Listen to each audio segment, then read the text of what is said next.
kid who swings a golf club like a dream. I'd like to try to qualify him for the U.S. Amateurs. Coming to Apple TV Plus. What's your name? I'm not into older guys, but I'm flattered. A new comedy series, Stick. I don't want to go on this trip. Your mouth's saying one thing, but those eyes are saying something else. From the home of Ted Lasso. This is your shot at redemption? This is your mulligan? Owen Wilson. This game takes and it takes. The game's finally giving me something back. Stick. You know Arnold Palmer? Iced tea, lemonade, mix it. I'm missing a nap for this. Streaming June 4th on Apple TV Plus. How many discounts does USAA Auto Insurance offer? Too many to say here. Multi-vehicle discount, safe driver discount, new vehicle discount, storage discount, legacy. How many discount. discounts will you stack up? Visit USAA.com/auto discounts. Restrictions apply. I think you're on mute. Workday starting to sound the same? I think you're on mute. Find something that sounds better for your career on LinkedIn. With LinkedIn Job Collections, you can browse curated collections by relevant industries and benefits, like flex PTO or hybrid workplaces, so you can find the right job for you. Get started at linkedin.com/jobs. Finding where you fit. LinkedIn knows how. Welcome to Wrestling with Heart, a podcast looking at pro wrestlers giving back to their community. Join me, Stanley Carr, as I interview wrestling's hottest names who use their platforms as entertainers to raise awareness and do community service. Hello and welcome to another edition of Wrestling with Heart. This is the show where we talk with professional wrestlers and professional wrestling personalities about their lives in and outside of the ring, as well as doing acts of charity work, community service, volunteering, and spreading positivity. We're always about the positive vibes here on the show. And with me right now, I've got a very special guest. He is a former WWE Tag Team Champion, worked for numerous promotions across the 70s and 80s. Pleased to welcome the one, the only, Tony Garea. Welcome, Tony, to Wrestling with Heart. Well, thank you very much. Pleasure to be here. Yes. So you're from Auckland, New Zealand. Tell me about your childhood and upbringing. That's correct. Well, I was born in the suburbs of Auckland, little town called Royal Oak, and when we were about 8 years old, my parents bought an orchard up in the country, which, by the way, is now part of the city. And I spent about 8 years on the orchard. I was just talking the other day, we used to come home from school, my brother, sister, and myself, and my mom and dad would be picking apples all day, and they'd pick 300 to 400 bushels of apples, and we'd bring them up to the shed and drop them off, and then go back for dinner, and then go back to the shed. Now, if that was to happen today, I think my mother and father would have had 3 life sentences, because it would have been cruel for to do that to your children. But we begged to do it, because driving the tractor was a big thing, the tractor and trailer. But we begged to work there. So we were there for, like I say, about 8 years, and then we moved back into the city. And then that was about it. Finished high school and just went to work. Yeah, so growing up kind of on a farm, enjoying those apples and getting the chance to be with your siblings, I mean, sounds like a nice life. Oh, it was great. I plowed the fields. I picked the apples, picked the oranges, the grapefruit, feijoas, any of the fruit. And then I took care of some sheep. There was a guy in the area that had a bunch of sheep, and he used to take them around to the farms and the orchards and graze them there. And he gave my dad a penny a day per sheep for grazing. And I used to help him, taking the tails off the little lambs and drenching them. And I wouldn't have traded for the world. I'd do it all again. It was a great experience. Yeah, it's not every day you get to do those kinds of things, grow up and, you got food, you got animals you're taking care of. Really cherish those simple things in life.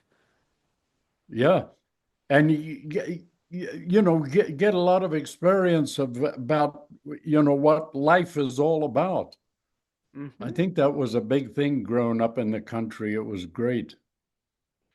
Now, was wrestling always something you enjoyed watching, or I know you're doing some research on your career. I know you were big into athletics, playing rugby. Was wrestling something you grew up watching before actually getting into it? No, we didn't. We didn't have television till about 1961, but they used to have wrestling, and they used to commentate on it over the radio. And so we listened to it that way. And then we had a fair up our way, and they had wrestling matches at the fair. I think that was the first time I'd seen professional wrestling. And then later on, of course, I went to the local YMCA where they had wrestling matches on Monday nights. I think it was in the winter time, I think. Yeah. It was different back then. The territories, um, the lifestyle especially was different than today. You know, I think you wrestled in certain places, and then they put you in other parts of the country, different parts of the world. Um, Talk to me about the first time you went to the matches. What was that experience like? Well, I'm trying to think the first match we had a local guy. This is back in New Zealand. His name was John De Silva, and he'd wrestled in England, and then he came back to New Zealand, and he was the Commonwealth champion. And it was interesting watching them, like they'd stay in a hold, and they'd be in a hold for the whole round. And we had rounds there. We didn't have like 20-minute time limits or 30-minute time limit. We had like I want to say, well, it varied. We had like 6 5-minute rounds, and then I think they might have had 6 8-minute rounds too. So you know, you wrestled around, the bell went, you took a little break, the bell went again, you went back, wrestled again. It was entertaining, you know, for us because that's what it was. Now, you got to, as I mentioned, you got to play different sports. What was it about wrestling that made you go, you know, I think I kind of want to go into this. I want to do this. Well, actually, I was playing rugby, and there were a couple of guys on our team that wrestled professionally. And I'd start working out. This was back in the 60s. And workout was a no-no, you know, because it was all those falsehoods about being muscle bound and not being able to do this and not being able to do that. And, you know, I'd built up a reasonable body on me. And these two guys said, would you like to come wrestle? I said, sure. How much money can I make? Because, you know, I wasn't making a lot of money back then. I had a job. I think I was driving a truck at that time.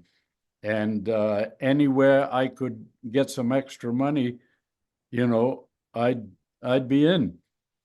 So I worked out for about 18 months, and we worked out on a basketball court with a piece of canvas on the floor. And that's where we took our bumps on a hard floor. Admittedly, we had a little felt under the canvas, but it was still pretty stiff. Yeah, I'd imagine it hurts. It did. Yeah, especially the first couple of times till you learned how to take care of yourself. Al, do you remember any pieces of advice you got from your trainers early on that you kind of remembered and recall to today? Well, I was always remembered in, you know, professional wrestling, make your opponent look good. I always remember being told that, you know, and you know, take care of your opponent. That was it back then. But that was on the QT. Nobody else knew that, because now everybody knows everything. You know, so but that's what I was told, you know. And then if you take care of your opponent and you beat somebody, then you beat somebody. Yeah, it's always that you're that it's like a dance, you know, you're working with your Yeah, partner, you're trying to, you know, make sure you're doing the moves properly and you don't want to get hurt out there. You want to do it yeah, safely, exactly. smooth as Because this is possible. the way you make your living. And if you get hurt, and if everybody gets hurt, then there'll be um no professional wrestling. It'll No. all be gone. You got to be very careful. So, I'd imagine those drills the trainers really worked you hard. It was very intense. Talk to me about that. I mean, it's Yeah, well, really we done a routine there. We had a set of cards, and we'd turn over a card, and if it was a jack, that was 10. So we do 10 Hindu squats. Turn over the next card, and if that was an ace, that was 15. So you get down and do 15 push-ups. So it was squat, push-up, squat, push-up, squat, push-up. And of course, if it was a 5, you done 5. If it was a 4, you done 4. And eventually, once I got, you know, comfortable with this, if I turned over a 4, that would be a 6. You know, I'd take it away from 10, you know, just to do a few more. And, you know, squats and push-ups, and then we'd go for like a 3-mile run up a yeah, big hill. it's repetition. Like the more Yeah. you do it, the better you'll get and get your conditioning down, and you get those reps in. Uh, you make your debut in the early 70s. Talk to me about your first few matches. Were you nervous, afraid, excited? You know, well, I came to I wrestled in Australia in 1971.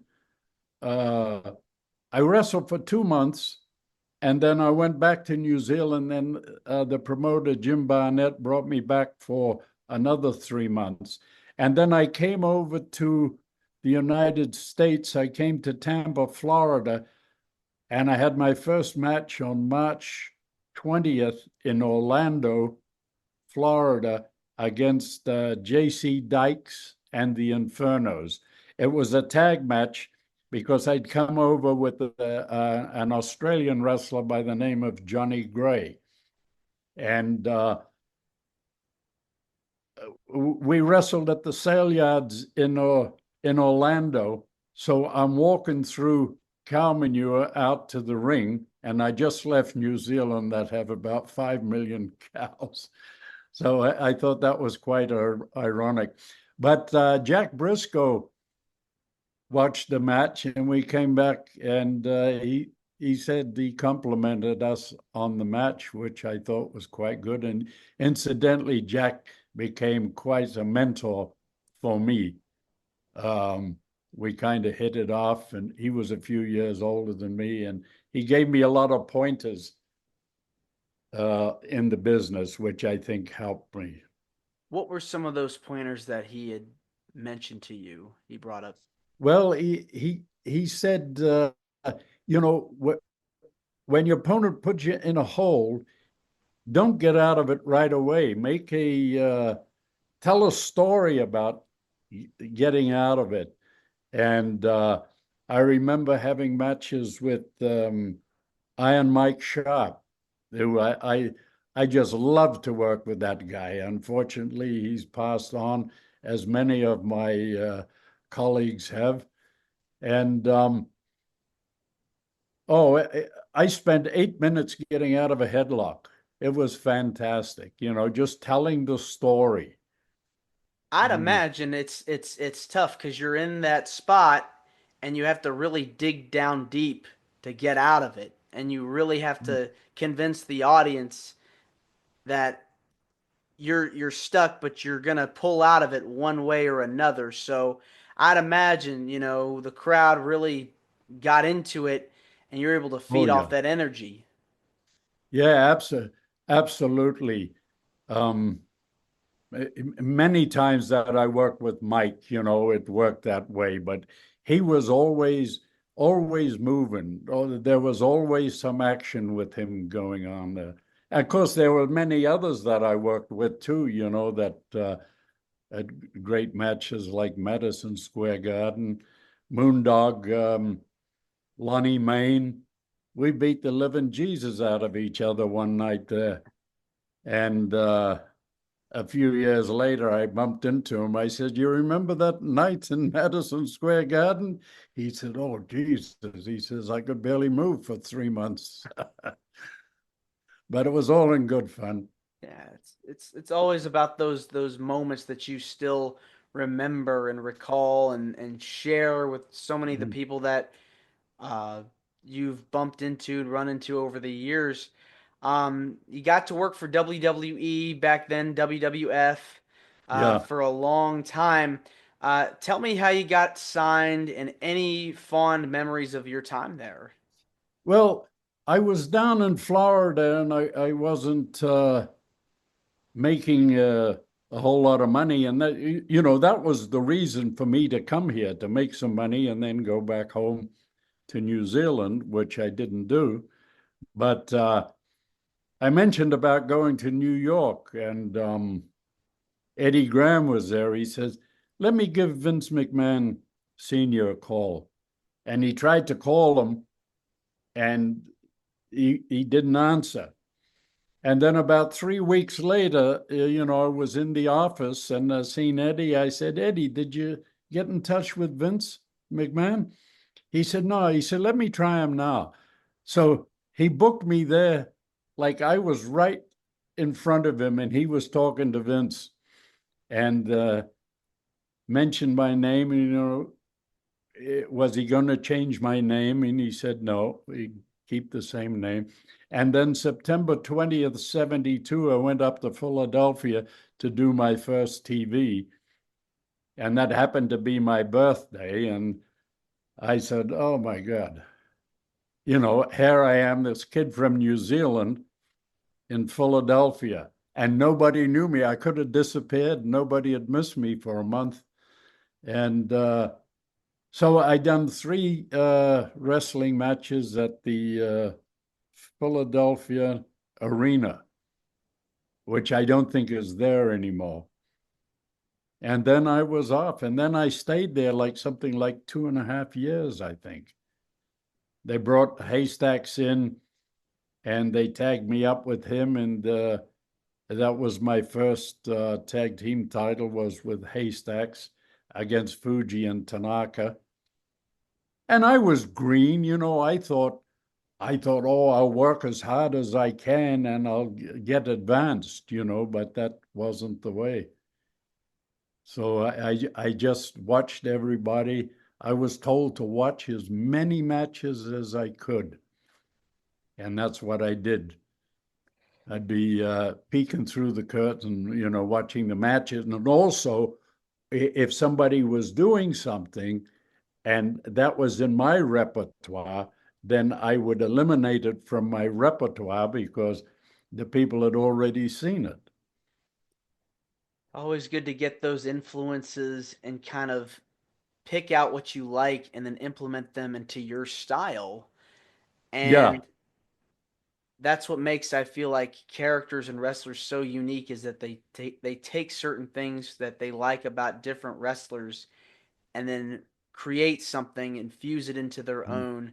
And I feel like that's what makes them superstars. Yeah, absolutely. Yeah, that's some advice Jack Briscoe gave me too. He said, "If you see something you like," he said, "don't copy it, but blend it into your repertoire." Another thing I did, like I wrestled George Steele a lot. Well, George Steele wasn't going to do one tackle, drop down, leapfrog, drop kick, arm drag, hip toss, and all that. So I had to adapt to his style. So none of my style was put in the match when I worked with George. Yeah, and you also got to tag with Larry Zabisco and Rick Yeah, Martel as well during your career. What was it like yeah. working with those guys? Oh, they were great. Larry was a damn good amateur wrestler, and he had some good crowd psychology too. And then there was Dean Ho too. That was off the Haystacks. And of course Rick, we had the tag belts twice in 18 months, I think, and he was just unbelievable. And we kind of just read each other's minds, we uh, didn't have to talk about anything. It just happened. It was like natural.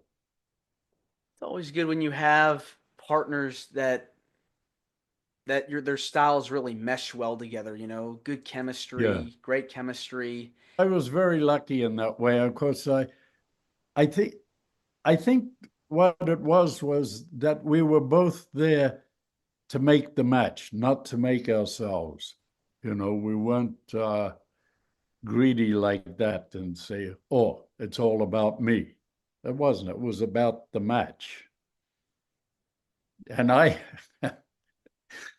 was funny. I Rick a couple of times. Like he looked at me, his eyes opened up because I told our opponents, it's not going to work this way. This is the way we need to do it. It's the easy way and the correct way. Yeah.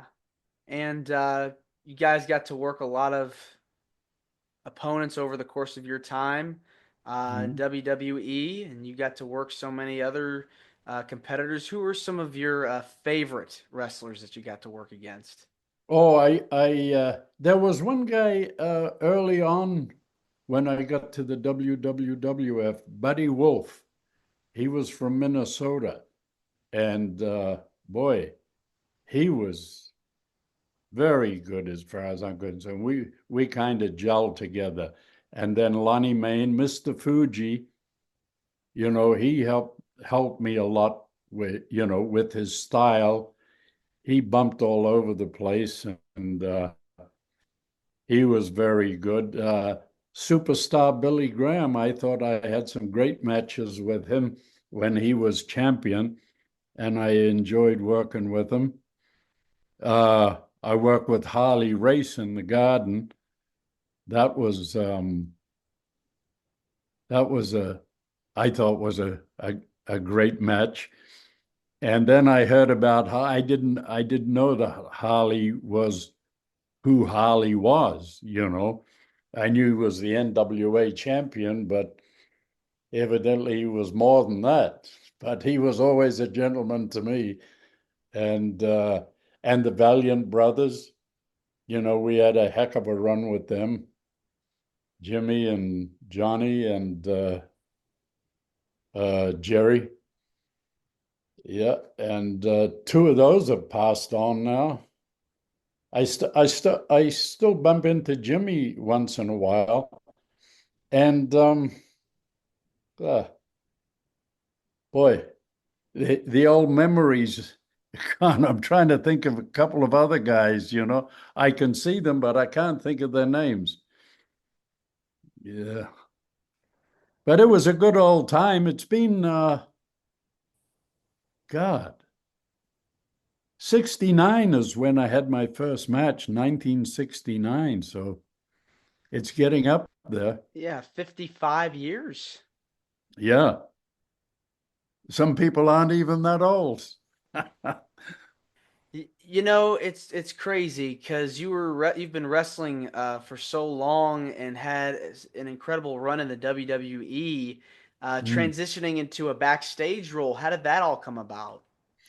Yeah, well, that was I was at the tail end of my career when Vince started this WWE up, and I think Chief Jay Strongbow asked me if I'd be interested in becoming an agent. And I thought, well, what the heck else am I going to do? It's either that or go back home. So, a few of the guys there, the old guys said, oh, you know, being the boss, it's not the same. But, I was there where they were, and I knew what, they were going through. So I try to make it as easy as I could with you. Like, I didn't go in there and say, okay, this is what I want you to do. Well, I was getting it from the office anyway, but I just go out, do what you think is right, and if it's wrong, I'll correct you. And some of the guys that were there, I'd call them after and I'd say, listen, remember this spot in your match? Yes. I said, well, if you did this instead of doing what you did, you'd get a better response. Oh, I don't think so. And there was one particular guy, and I said to him, I tell you, next time you have an opportunity, do it. And if it doesn't work, forget I ever talked to you. So I watched him, and he did it, and it worked. The crowd responded. And then after the match, he came back and he was looking for me, and I was just avoiding him, And then when he finally got to me, he said, did you see it? Did you see what? I said, did you see what? Did you see what we talked about last night? I said, no. Well, did it work? He said, yeah, it worked great, And about 30 years later, he mentioned it again when I bumped into him. Yeah, it was good. Even the top guys, there'd be things, that would happen in the match, and we'd talk about it after, and he said, like when the guy said, well, there was something missing there. I said, yeah. I said, I think it was here. And they said, you're right. And then they went ahead and changed it. Next time they worked, and it worked. Yeah, I mean, getting to see the business from another point of view, getting to work with the young guys coming up, I mean, it's got to feel good, because you're helping the next generation. Well, it's good when they listen to you, but some of them thought that they knew. Like, I remember, like when I came, I thought, well, I'll go 95 mile an hour all the time, and then, I'll advance on the card from the first match maybe to the last match. Well, that's what I was hoping, but it didn't work that way because I didn't know. I thought I knew. And these guys, you tell them, and they don't want to know. They know more than you. They've been in the business 6 months, and they say they know more than you who've been in the business 15 years. So I always listen to the older guys. It might have sound, oh, well, that's not doing much. I remember watching a match out in California, and I'm watching with a guy that had been in the business for some time, and we're watching this guy wrestle, and he'd been around for a while. And the guy said to me, well, they told me to watch this guy. You might learn something. He's not showing me anything. He was showing me the world. So this guy that was next to me didn't understand what the heck was going on. He was I can't think who he was. But he was a good worker, that's for sure. Do you keep up with the business at all today? No, I don't, unfortunately. I have a hard job. There's so much wasted energy out there. I will say this, though, like when I have watched it, the Polynesian boys, the Samoan boys, they have the best attitude as far as I'm concerned out there, like the psychology of it. The bloodline, yep. Yeah, and I like to think, like we lost last year. We lost Arthur and Sika, and I was fortunate enough to go to their funerals and meet their families. And because some of their family, some of their children weren't even around when we were wrestling. But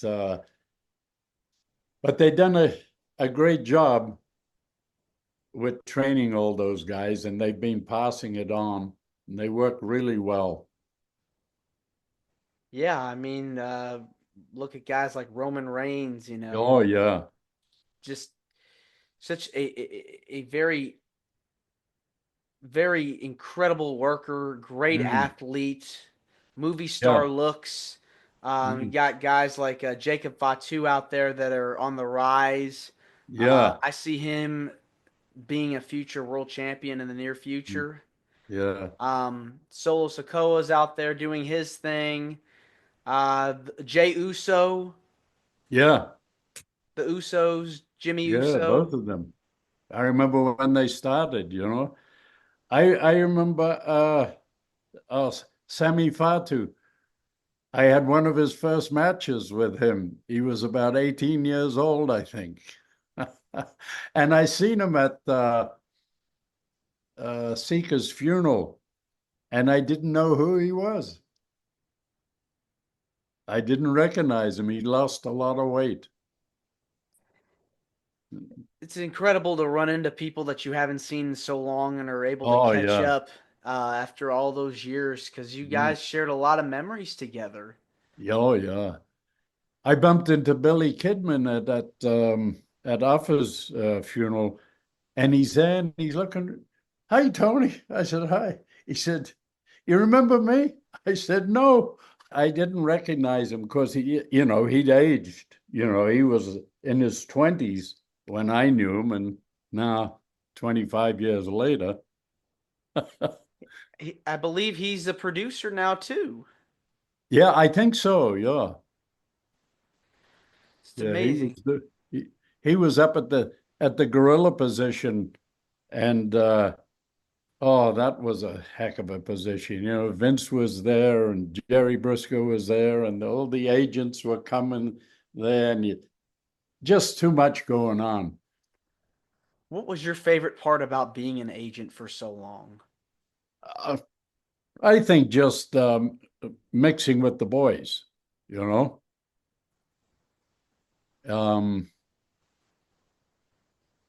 You know, it was good to see the ones that listened to you, and then you would see them develop, you know, and they do.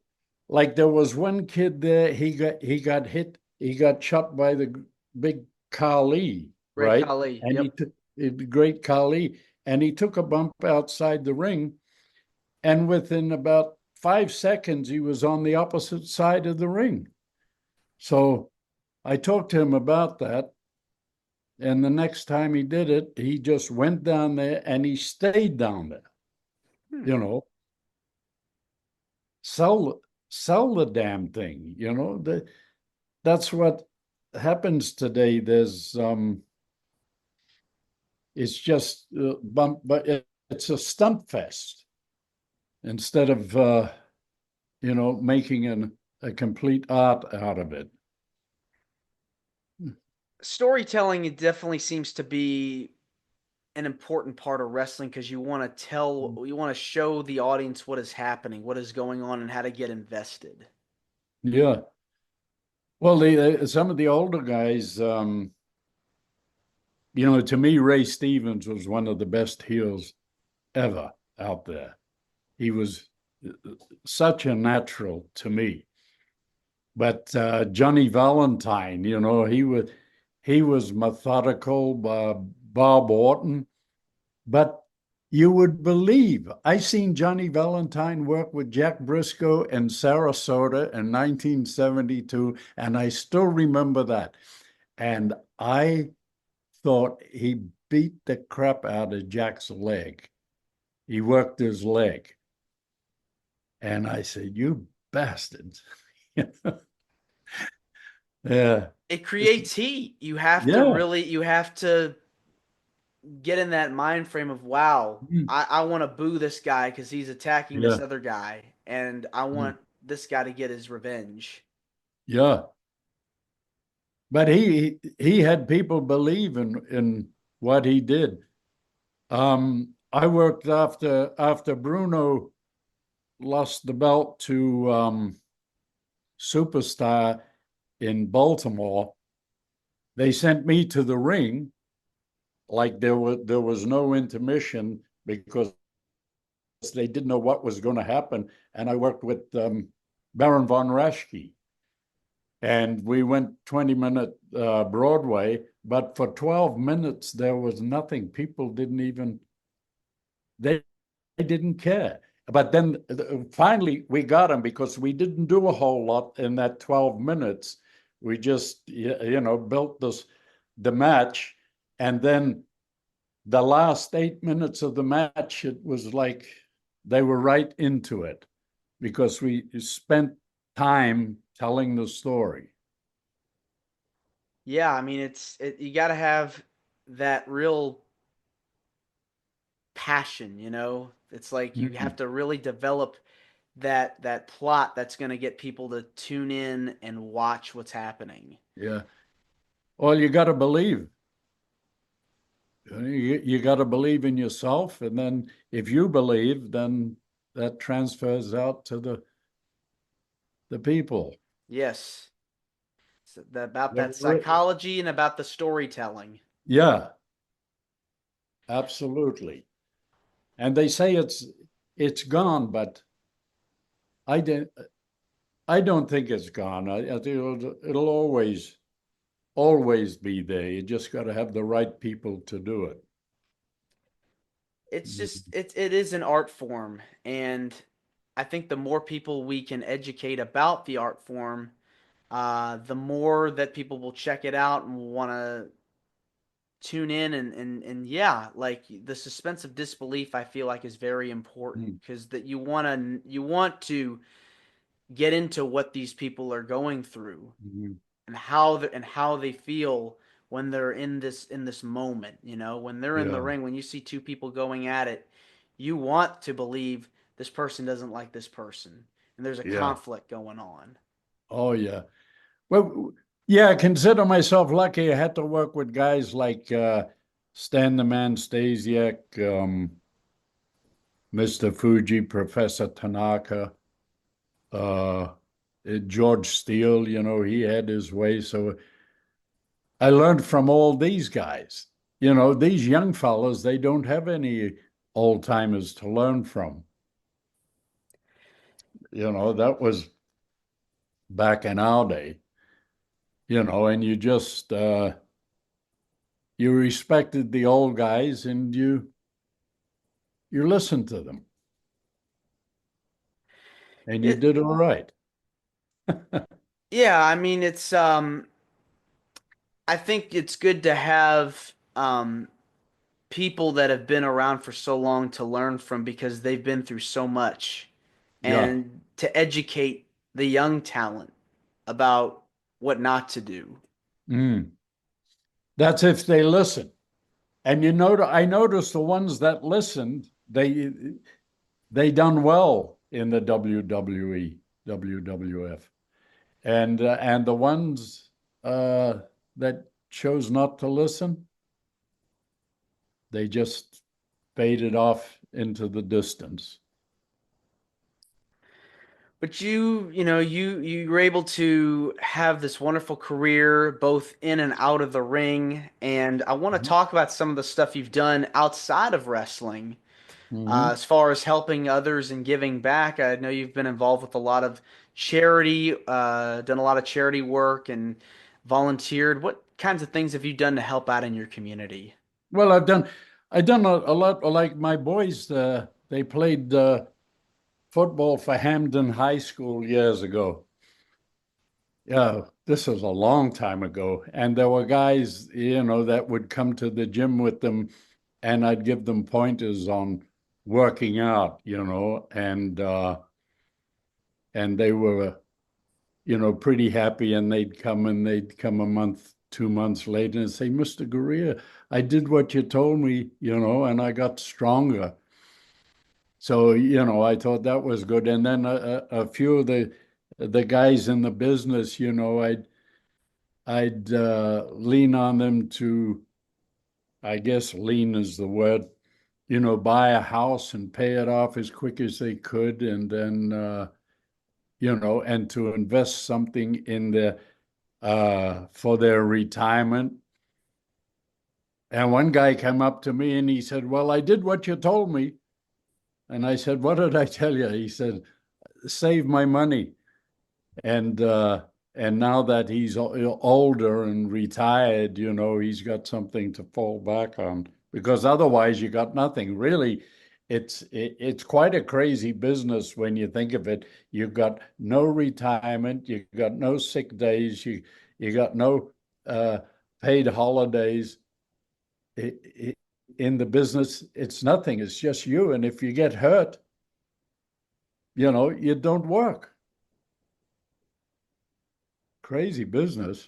It is hard, and you really have to put a lot of effort into it if you want to rise and move up the ladder. Oh yeah, you love the business. That's what it's got to be. Yeah. You know.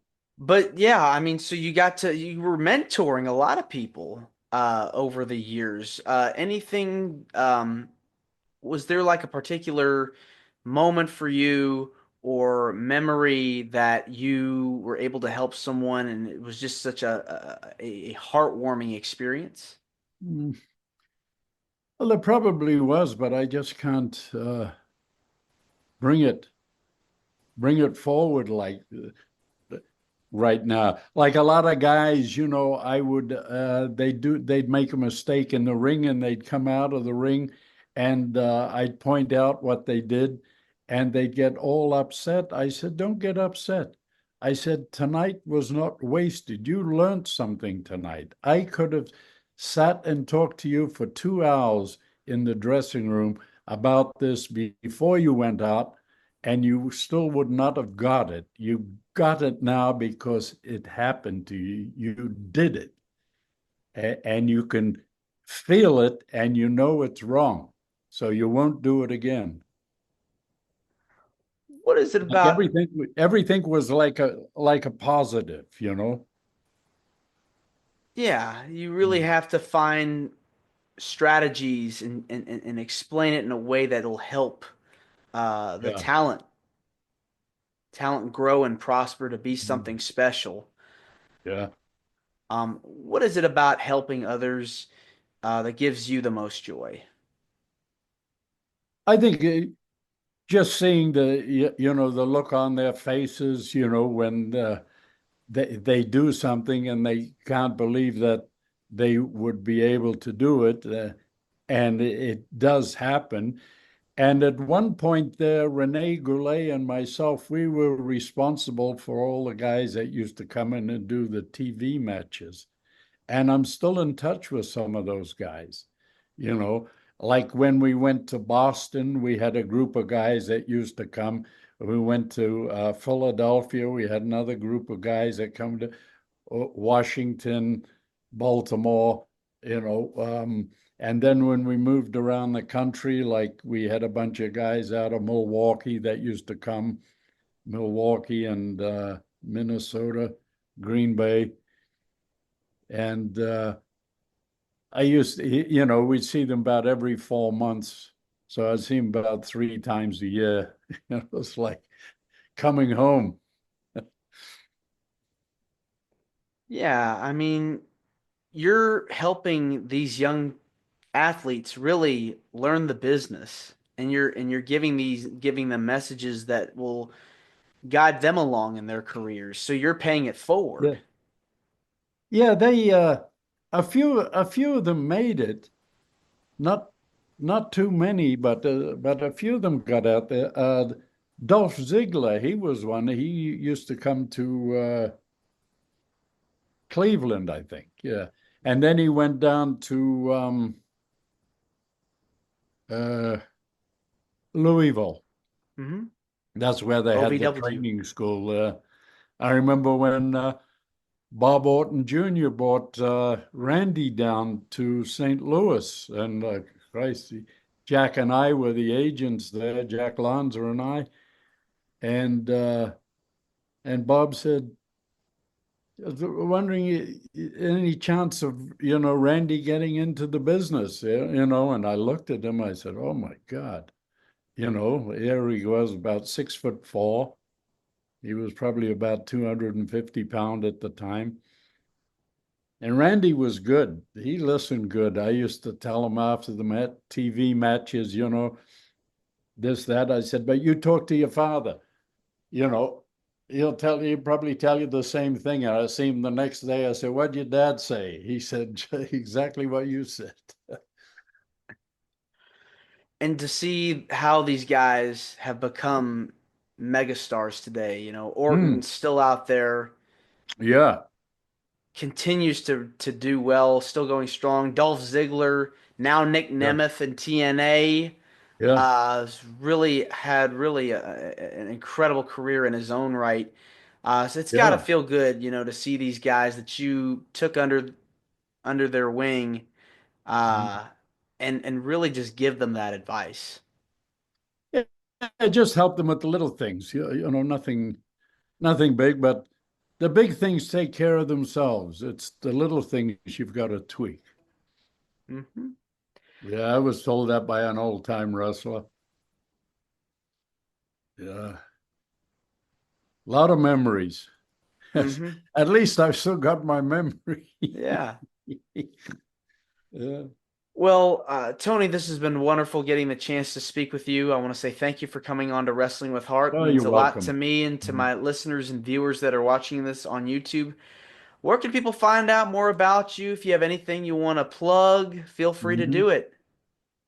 Yeah, I don't have a lot. I'm kind of, quiet. I'm down here in Florida. I got my thing. I go to the gym in the morning, and then I go to happy hour and just have a couple of beers and talk with some guy. Actually, I'm the oldest guy in the group.